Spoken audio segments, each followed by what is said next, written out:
നമസ്കാരം, സമഗ്രയിലേക്ക് സ്വാഗതം. ചെണ്ടയാട് അബ്ദുറഹ്മാൻ സ്മാരകം യു പി സ്കൂളിൽ സ്ട്രീം ഹബ്ബ് സയൻസ് ലാബിന്റെ ഉദ്ഘാടനം മുൻ വിദ്യാഭ്യാസ മന്ത്രി പ്രൊഫസർ സി രവീന്ദ്രനാഥ് ഉദ്ഘാടനം ചെയ്തു. ചെണ്ടയാട് അബ്ദുറഹ്മാൻ സ്മാരക യു പി സ്കൂളിൽ സ്ട്രീം ഹബ്ബ് സയൻസ് ലാബിന്റെ ഉദ്ഘാടനം മുൻ വിദ്യാഭ്യാസ വകുപ്പ് മന്ത്രി പ്രൊഫസർ സി രവീന്ദ്രനാഥ് നിർവഹിച്ചു.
ഈ സ്കൂളിലെ മാത്രമല്ല, ചുറ്റുമുള്ള പല സ്കൂളിലെ അധ്യാപകർക്കും കുട്ടികൾക്കും ഈ ലാബ് ഉപയോഗിക്കണം എന്ന്.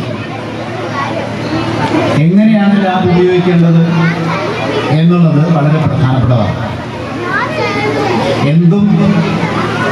എന്തിനുപയോഗിക്കണം, എങ്ങനെ ഉപയോഗിക്കണം എന്നുള്ളത് തിരിച്ചറിഞ്ഞിട്ട് വേണം അതിനെ അഭിമുഖീകരിക്കാൻ. അവിടെ ഒരു ലബോറട്ടറി, ഒരു ശാസ്ത്ര ലാബ് ആരംഭിക്കുമ്പോൾ അതിനൊരു ലക്ഷ്യമുണ്ട് എന്നെല്ലാവരും തിരിച്ചറിയണം.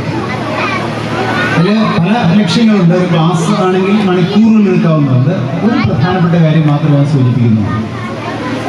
ഒരു ശാസ്ത്ര ലാബ് ഒരു കോമൺ ആയിട്ട്, ഒരു പൊതു ഹബ്ബായിട്ട് ആരംഭിക്കുമ്പോൾ അതിൻ്റെ പ്രധാനപ്പെട്ട ലക്ഷ്യം സമൂഹത്തിൽ ശാസ്ത്രബോധം വളർത്തുക എന്നുള്ളതാണ്. കേന്ദ്ര സംസ്ഥാന സർക്കാരുകളുടെ സഹായത്തോടെ സർവശിക്ഷാൻ അഭിയാൻ വഴി കൊച്ചിൻ സാങ്കേതിക സർവകലാശാലയുടെ മേൽനോട്ടത്തിലാണ് സ്ട്രീം ഹബ് സയൻസ് ലാബ് പ്രവർത്തനം ആരംഭിച്ചിരിക്കുന്നത്. ചടങ്ങിൽ panchayat vice president N Anilkumar അധ്യക്ഷത വഹിച്ചു. സംസാരിക്കാനുണ്ട്. തുടർന്ന് അംഗൻവാടി കുട്ടികളുടെ പരിപാടിയുടെ നടക്കേണ്ടതുണ്ട്. അതിനുശേഷം സ്കൂൾ വാർഷികവുമായി ബന്ധപ്പെട്ടുകൊണ്ട് ശ്രീ എൻ മോഹനാട്ടൻ പങ്കെടുത്തുകൊണ്ടുള്ള പരിപാടി കൂടി ഇവിടെ നടക്കുമെന്നതുകൊണ്ട് SSK Kannur DPC Vinod EC പദ്ധതി വിശദീകരിച്ചു. പാനൂർ AEO വൈജു ഗളോത്ത് പ്രധാന അധ്യാപകൻ MB വിനോദിന് താക്കോൽ കൈമാറി.